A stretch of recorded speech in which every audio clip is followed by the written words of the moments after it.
tayo ng dinakdakan. So, painitin ng kawali, lagyan ng mantika. Pag mainit tayo, lagyan ng liempo, mag-ingat tayo, tumatalsik to Habang nagluto ng liempo, kunin ng sangkalan, kutsilyo, kasi mag-slice tayo ng mga ingredients, calamansi, sibuyas.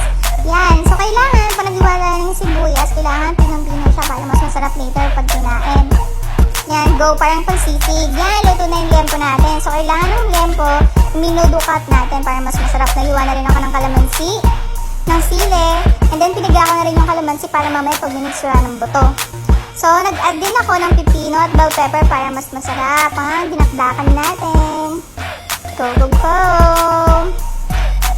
So, pinaklo ko yung suka. Huwag tayong makakalimot sa kanin. Yehey! So, ito na, mag-mix na ako. Nilagay ko yung sibuyas. Tapos lempo, more lempo, more fun tayo. Tapos sili.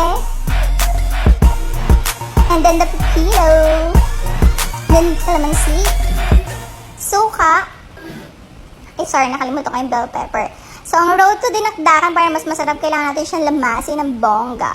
Asin yung parang nag-juice na. So, lagyan natin ng paminta, asin, and don't forget the mayonnaise. Yes. And then haluin ng bongga. Charan! Tapos na!